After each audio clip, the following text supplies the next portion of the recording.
Tonight on CBC Vancouver News. An attempted bank robbery in Chilliwack. He was armed with a weapon. People barricaded inside and how the situation got diffused. Plus, bursting at the seams and filled with portables. Are we going to, at some point, have to stack portables? In other words, put portables on top of each other. The plea to the province to address overcrowding in Surrey schools. And emotional words outside the coroner's inquest from the family of a man who died after a violent confrontation with police. It is not acceptable, and we are not going to stand for it anymore. Pictures of Myles Gray from the scene shown to his loved ones for the first time. This is CBC Vancouver News.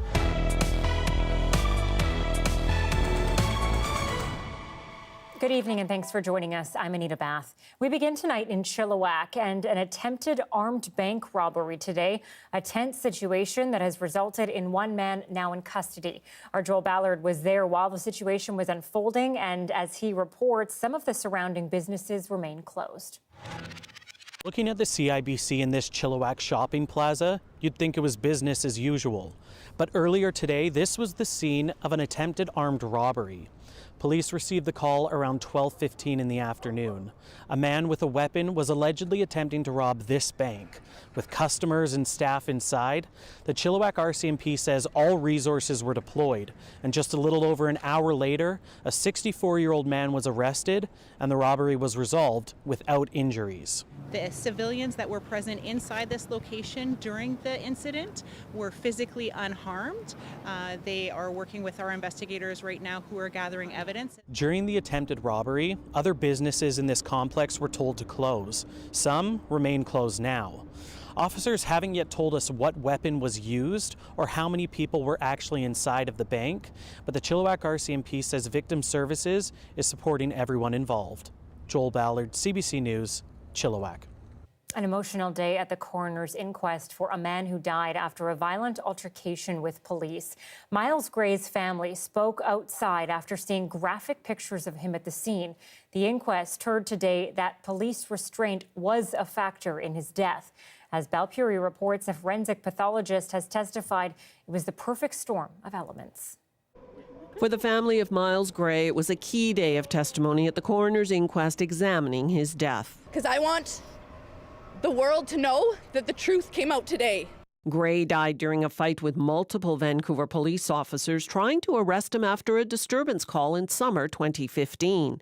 Forensic pathologist Dr. Matthew Ord testified Gray died of cardiopulmonary arrest complicated by law enforcement restraint. An autopsy, he said, failed to determine a definitive cause of death, then set up factors that could have killed Gray. The list included pepper spray, multiple blunt force injuries, neck compression, handcuffing, and forcibly keeping Gray on his stomach. And that is how my brother died. We knew this information all along. The day Gray died, Ord said none of the factors in isolation could explain his death, but in combination, they would have been enough to push him over the edge. At one point, photographs from the autopsy were visible from the public gallery. The Gray family requested that they be entered as exhibits, but that was vehemently opposed by some of the lawyers in the room, and ultimately, they were not entered as exhibits. Family members lashed out at Vancouver police and officers' testimony that they didn't see any signs of injury to Gray's body. And unfortunately, we saw a glimpse of those photos, and he is unrecognizable. Unrecognizable. It's intensely traumatizing. And they're standing up because they do not want these photos even shown to the jury. Now, I wonder why that is. The inquest also heard the day Gray died, he was exhibiting an acute behavior disorder. People suffering from the severe mania are highly vulnerable to sudden death from cardiac arrest during or shortly after a strenuous struggle. Once final witnesses testify tomorrow, the coroner's jury will make recommendations to prevent something like this from happening again. Balpuri, CBC News, Burnaby. A Burnaby senior has been defrauded $7.5 million through a long-term cryptocurrency scam. This is one of the largest personal scams Mounties there have ever seen, and now they're warning The scam started in the spring of 2022 when the victim tells police she received a text in Chinese from someone inquiring about her personal business history. Police say the scam escalated over several months, with the victim and the fraudster becoming friendly and chatting over phone, text, email, and an app. The fraudster convinced the victim to invest millions in cryptocurrency using an online trading app. They used spoof apps, which looked legitimate, to fake her balance. When she tried to withdraw the money, she couldn't, and the fraudster disappeared. A warning, this next story contains disturbing details. Victoria police say they are concerned about a new mother after a baby was found dead last night. Dan Burrett joins us live now. Dan, an extremely sad situation. What more do we know? Anita, police say an officer and an ambulance were called to a report of a baby in a parking lot on Bay Street near Douglas just before 10 p.m. Wednesday night. Police say it's believed the baby had recently been born, possibly in the area, and they don't yet know how the child died. So we're very concerned for the welfare of the mother. She may be in need of medical care or support, and we're hoping that she comes forward and speaks with investigators. Major crime investigators are now in charge of this case. Victoria police say that is normal in a, quote, death of a suspicious nature. BC's Children's Minister, Mitzi Dean, calls this a terrible tragedy. Again, police are hoping to speak with this child's mother, and anyone with information about what happened is asked to contact police. Anita. Dan Burrett, live tonight. Thank you.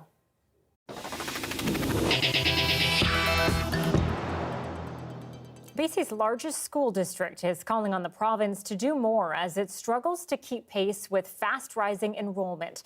The Surrey School Board says it will soon have to look at stacking portables on top of portables, and the structures are already costly and disruptive. As Angela Starrett reports, parents say the problem should have been addressed years ago. What you see here is just going to be mirrored in July. Fallon Vickers has 2 young children at an elementary school in Surrey. Soon, her youngest will also attend. There's 7 portables that are currently taking up, I'd say, a quarter of our field right now. There's 7 more coming, plus a washroom portable. So we're going to have 15 portables as of September. She says a lack of communication and failure to acknowledge the city's growth is to blame. This is an ingrained failure. I feel like this has continued to be the failure between the ministry and the city. There are more than 360 portables across Surrey. Last year, enrollment grew by 2,200 students. But in the last 2 years, we honestly believe that we've been ignored. Allen says space isn't the only issue. Portables are not funded by the province's capital budget, but from the school's operating budget.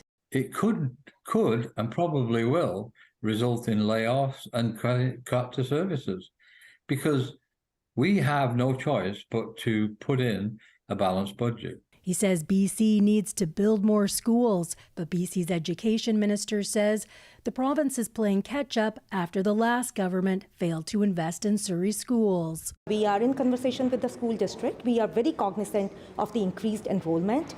In its defense, the Ministry of Education and Childcare says between 2014 and 2017, no new schools and only 1 addition opened in Surrey. Since 2017, the Ministry of Education and Childcare has invested over $500 million in capital in Surrey, with more funding coming soon.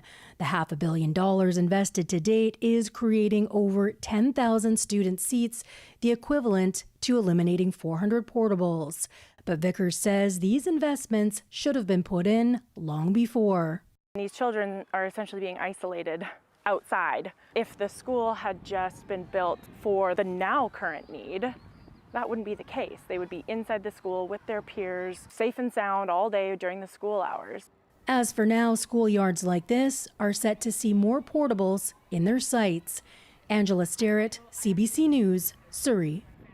Meanwhile, there are signs that Surrey's agriculture sector could soon struggle to keep up with demand because of a shortage of workers. Since last year, the number of job applicants has fallen significantly. More than 1,000 jobs are currently unfilled, according to the Surrey Board of Trade, leading some to worry this could negatively impact our local food supply.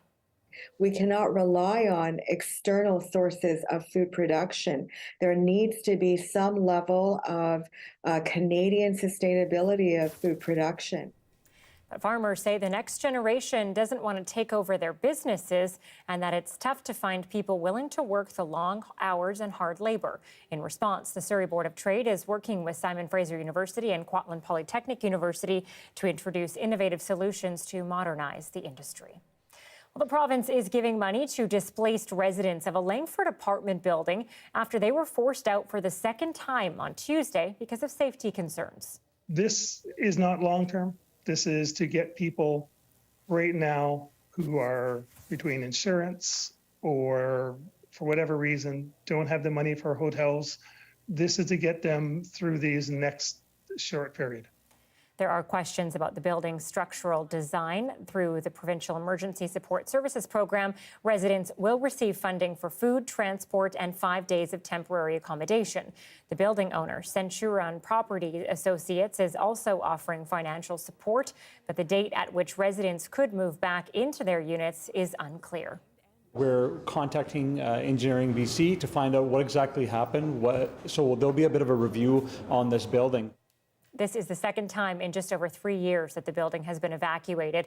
1 year after it was built, in 2019, residents had to leave for seismic upgrades.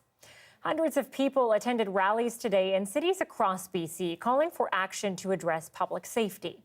The issues that are facing us right now are growing, and it's not getting better. They took place in Victoria, Prince George, Nanaimo, and Kamloops, calling for more support surrounding affordability, mental health, addictions, and the judicial system. Organizers say the intersection of these issues has resulted in a province-wide public safety emergency. And while the provincial government says ensuring public safety is a central commitment, protesters are calling for more. And enough is enough. Enough is enough. And we need more detox, rehab, and treatment beds. Demonstrations continue tonight with another rally for public safety currently underway in Surrey.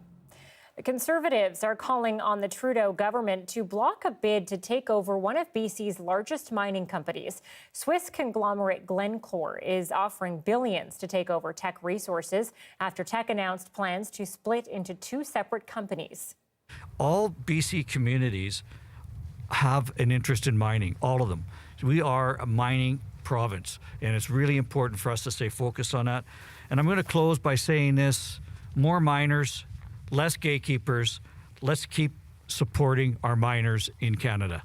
Morrison says the takeover would cause massive job losses across BC as thousands in his riding rely on Teck and are concerned about their paychecks if the takeover is greenlit. The province says it's been speaking with the feds and Teck over the potential takeover. Years in the making, a bill aimed at regulating digital streaming platforms has become law. Bill C11 will ensure that services like Netflix and YouTube create and promote more Canadian content. But as Renee Filipponi shows us, some fear the bill will go much further than that. Accordingly, the motion is adopted. And with that vote, the much-debated Bill C11 passed in the Senate. For the Heritage Minister, it's a big win. The bill is very simple. It's simply asking the streamers, the Disney and Netflix that we all love to contribute to Canadian culture. We were known in Canada for our comedy, and I think we'll see more of that. Liz Shorten says the new regulations for streaming platforms will mean more opportunities for Canadian productions. We're very pleased that the government has taken this bold move. We know that other countries around the world are watching, and this will be a historic day. For years, streaming platforms like Netflix, Disney Plus, and Amazon Prime have operated in Canada outside of the regulations traditional Canadian broadcasters must follow, including Canadian content rules and funding Canadian productions. How that's going to change will now be up to the CRTC, but many critics, including Conservatives, think the law is unnecessary. Why wouldn't we want to compete with the world? Canada can, Canadians can. Just have faith in Canadians. Hear, hear. Others worry the rules won't be clear enough. So the biggest concern right now is the actual ambiguity around the legislation and the doors that are open and the doors that are not closed. These are 5 things that make perfect sense in Canada. Much of the controversy around the bill is about whether it would apply to user-generated content, like the videos uploaded to popular sites like TikTok. The government says no. This has nothing to do with the user-generated content. It's only about the streamers contributing to our culture. The government will give directives to the CRTC about its vision for the bill. That will be followed by a consultation process where stakeholders can weigh in before any of the details are decided. Renee Filipponi, CBC News, Vancouver. While conversations regarding streaming are ongoing, so is the call for increased diversity in film. And according to a recent report, film and television produced in this province aren't doing so well. The Union of British Columbia Performers, in partnership with the Gina Davis Institute on Gender in Media, published a report earlier this month. It found many marginalized groups are still underrepresented on screen, especially in lead roles. So joining me live is Angela Moore, Executive Board Director at the Union of British Columbia Performers. Thank you so much for being with us tonight. Are you surprised by any of the report's findings? No, I'm not really surprised by any of the findings. I am encouraged that it is slowly increasing in representation, but we do have some work to do. Can you talk about that work that needs to be done? What is it? I think basically we need to have more conversations with the creators, for the productions, for casting to be more inclusive.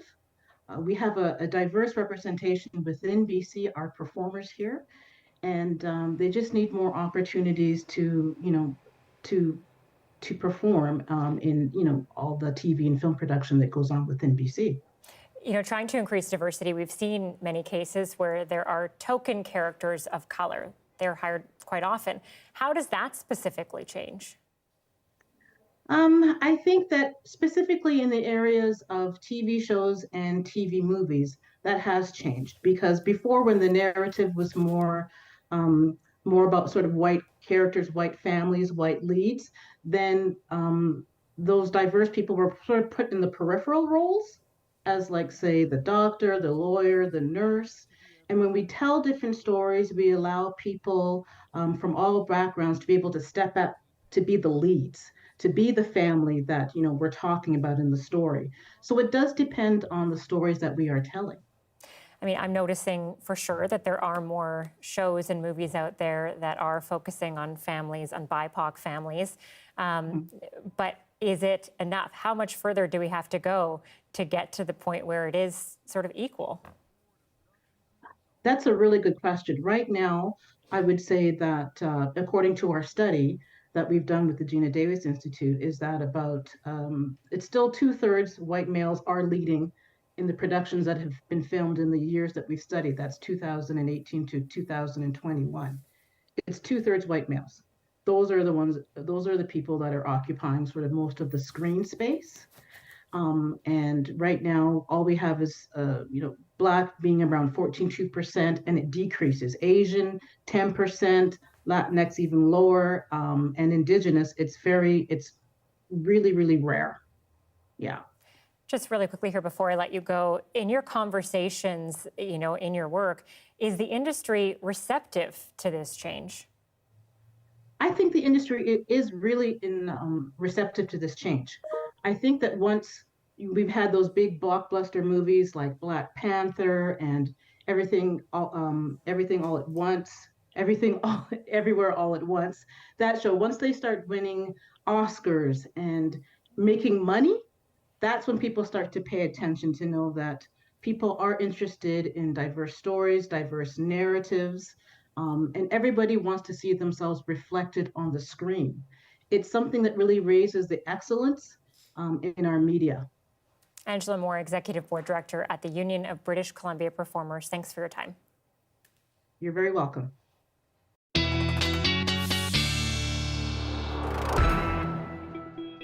Well, depending on where you live, if you spent any time outside today, you perhaps experienced a slight change in temperature. But with the sun and blue skies comes a risk of avalanches, at least for some parts of BC. Avalanche Canada says a special warning is in place for the mountains of Western Canada, predicting the sudden warming could destabilize snowpacks and create large avalanches. The melting snowpacks have also prompted the River Forecast Centre to issue high stream flow advisories for several areas. Backcountry adventurers are urged to use extreme caution on mountains, slopes, and near riverbanks. You know, with the good news, I guess we have to get the bad news too. But you know, Anita, I grew up north towards Prince George and Mackenzie, and those rivers rise very quickly because the amount of snow and how quickly it does start to melt around this time of year. So those advisories have been put in place, Chinook River and the Fraser River in the Prince George region. Okay. And for the rest of us, I guess, not living in those regions? We're doing great. We're outside on patios hopefully this afternoon. Temperatures outside right now still in the double digits, high double digits, 19 degrees for Pitt Meadows. Out in Abbotsford, the same story, 23 degrees in Hope. So we did pretty good today. Tomorrow is going to be great, not just for us, but across the province. Dry conditions and mostly sunny conditions, including for Dease Lake, which has been seeing a lot of precipitation in recent days. 11 degrees the high there. 14 for Prince George, 20 for Williams Lake, and 25 in Kelowna. Even Cranbrook is getting lots of sun tomorrow, and 21 degrees, a little bit of cloud later in the afternoon through there. Today's numbers, today's high was 16 degrees above average. Even our low is above average. Record set was back in 1987 with 25 degrees today. We hit 22 inland today towards Abbotsford. Next couple of days, 27 degrees inland will feel more like 30 degrees, so it's going to get even warmer for the next couple of days. And this is when I urge people, make those outdoor plans for Friday and Saturday. Sunday, we may return back to a bit of rain in the morning. Right now, just a 40% chance, but cloudy conditions, a bit of sun returning for Monday, and then back to mostly sunny conditions and temperatures bumping up towards 20 for mid to end of next week.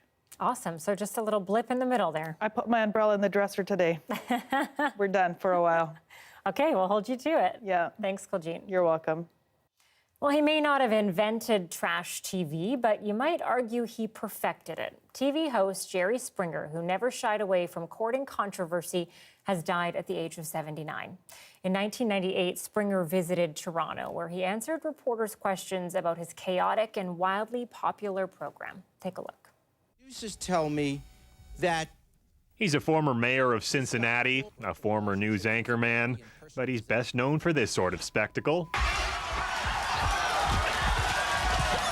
Punches, swearing, an almost guaranteed fight between guests every episode.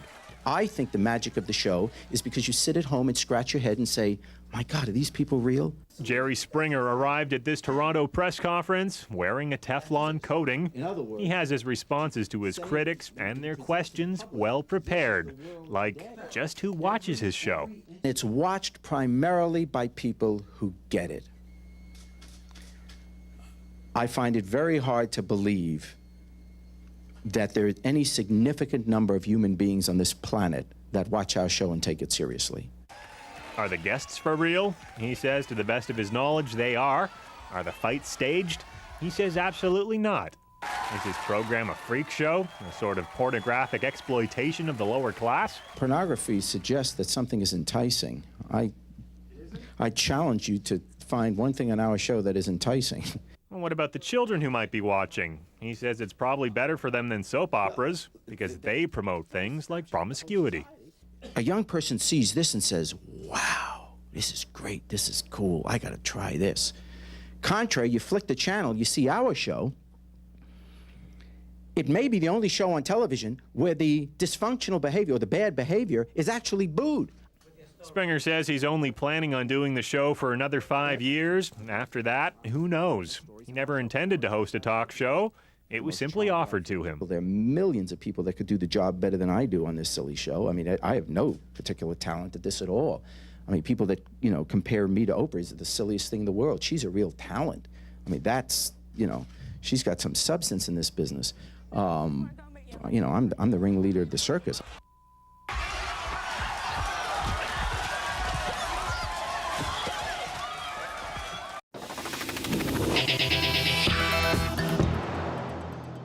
Finally on our show tonight, it's never too late to start shoring up your weekend plans. And with that in mind, here's Lisa Christensen with some suggestions.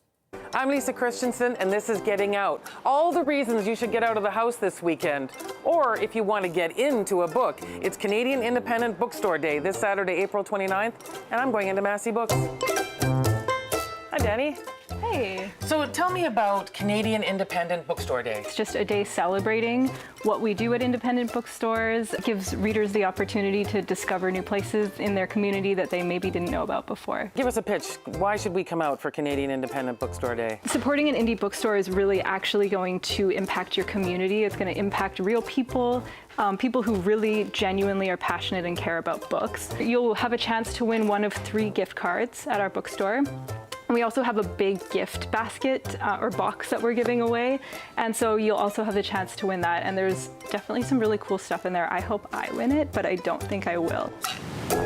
This Sunday also marks the opening of the Hastings Park Racecourse. You get food trucks, you get music, and horses.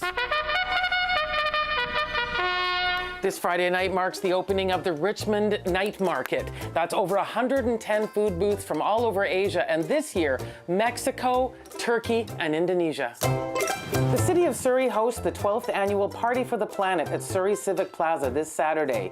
You can catch free live entertainment by local musicians, dancers, and environmental educators. And that's been Getting Out for this week. I'm Lisa Christensen. Do get out this weekend, or make sure you get into a bookstore and get a book. This is a good one. I've read this. Highly recommend it. Once again, no excuse to sit on the couch this weekend between these events and the sunshine, or at least sit in a chair outside to soak up that vitamin D. Thanks for being with us tonight on CBC Vancouver News. I will see you on Monday. Dan Burrett is in the chair tomorrow. Good night.